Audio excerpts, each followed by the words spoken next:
साथियों नमस्कार, भारत चक्र न्यूज में आपका स्वागत है। मैं हूं आपके साथ राजेश शर्मा। केंद्रीय रक्षा मंत्री राजनाथ सिंह ने मंगलवार को गुजरात के बड़ोदरा में सरदार वल्लभ भाई पटेल की 150वीं जयंती पर आयोजित यूनिटी मार्च के दौरान विवादित दावा किया। उन्होंने कहा कि भारत के पहले प्रधानमंत्री जवाहरलाल नेहरू बाबरी मस्जिद निर्माण के लिए सार्वजनिक धन लेना चाहते थे, लेकिन सरदार पटेल ने इसका कड़ा विरोध करके इसे रोका। सिंह ने पटेल को सच्चा धर्मनिरपेक्ष बताते हुए कहा कि वे तुष्टीकरण की राजनीति के खिलाफ थे। राजनाथ के इस दावे को लोगों ने खारिज कर दिया है।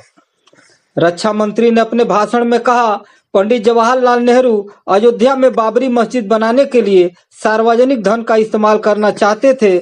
यदि किसी ने इस प्रस्ताव का विरोध किया तो वह सरदार वल्लभ भाई पटेल थे।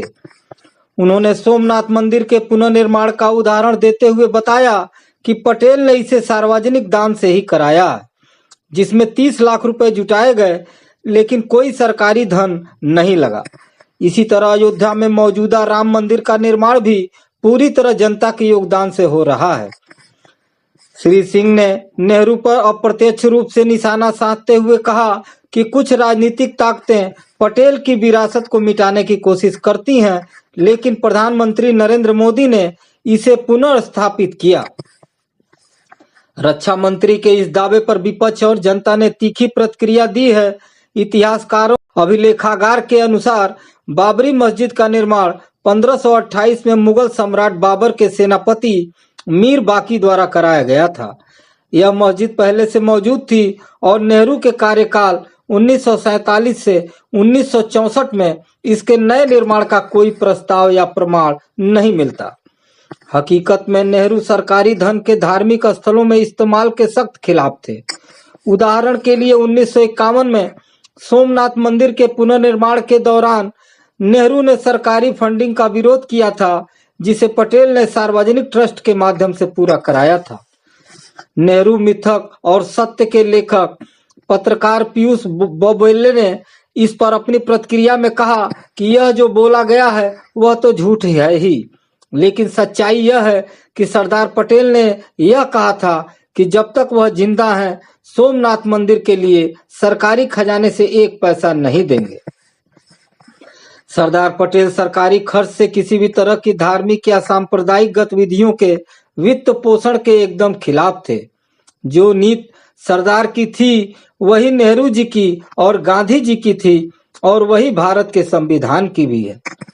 रक्षा मंत्री राजनाथ सिंह के बयान पर कांग्रेस सांसद प्रमोद तिवारी ने कहा, मुझे बस इसी बात से दुख है कि राजनाथ सिंह ऐसा कह रहे हैं। हो सकता है कि वह अपनी पार्टी से प्रभावित हो गए हों या उन्हें ऐसी बातें कहने के लिए मजबूर किया जा रहा है। नेहरू ने उन्हें सरदार वल्लभ भाई पटेल उप प्रधानमंत्री और गृह मंत्री बनाया था। राजनाथ जी, यह बयान आपके इतिहास या आपके व्यक्तित्व के साथ मेल नहीं खाता। पूर्व केंद्रीय मंत्री और कांग्रेस नेता राशिद अल्वी ने कहा, बाबरी मस्जिद पहले से बनी हुई थी, 1992 में ध्वस्त हुई। नेहरू द्वारा सरकारी धन से निर्माण का कोई प्रमाण नहीं है। कांग्रेस पार्टी ने अभिलेखागार में शून्य प्रमाण होने का हवाला देते हुए बयान को खारिज किया। इतिहासकारों का कहना है यह दावा ऐतिहासिक रूप से आधारहीन है और राजनीतिक संदर्भ में प्रचारित किया जा रहा है। वरिष्ठ पत्रकार डॉक्टर मुकेश कुमार ने एक्स पर लिखा है, ये एक रीढ़ विहीन हताश नेता का बयान है जिसमें किसी भी तरह की ऐतिहासिक सच्चाई नहीं है।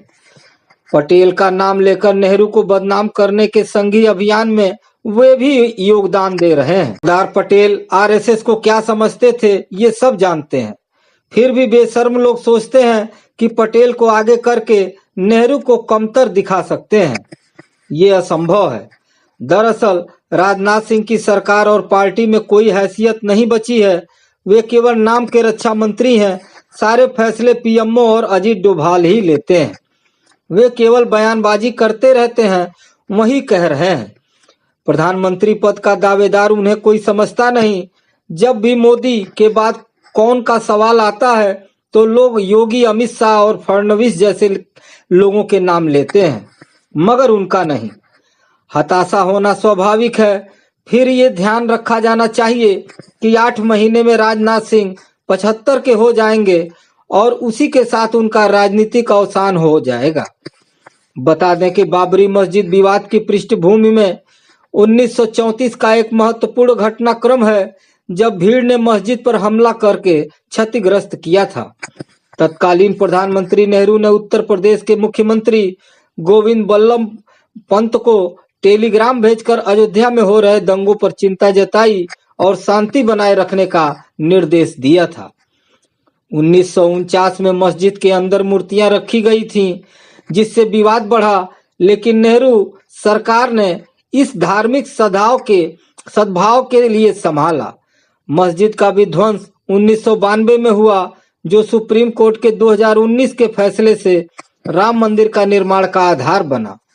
हालांकि सुप्रीम कोर्ट ने बाबरी मस्जिद गिराने की घटना को अपराध माना था, लेकिन उस जमीन को मोदी सरकार को सौंप दिया था। तमाम लोगों ने सोशल मीडिया पर लिखा है, गंभीर आरोप है, लेकिन नेहरू द्वारा बाबरी निर्माण का कोई संदर्भ नहीं मिला। जामन बाथेरी ने मीडिया से फैक्ट चेक की मांग की, जबकि यूजर ब्रायन पासान्हा ने इसे कल्पना का उड़ान बताया। एक थ्रेड में पत्रकार कुलदीप सूरी ने विस्तार से फैक्ट चेक किया, जिसमें कहा गया कि बाबरी पहले से बनी थी। नेहरू के समय में बाबरी मस्जिद पर कोई काम नहीं हुआ था। साथियों, आज के लिए इतना ही। कल फिर मिलते हैं देश दुनिया की बड़ी खबरों के साथ। आप देखते रहिए भारत चक्र न्यूज। नमस्कार, जय हिंद।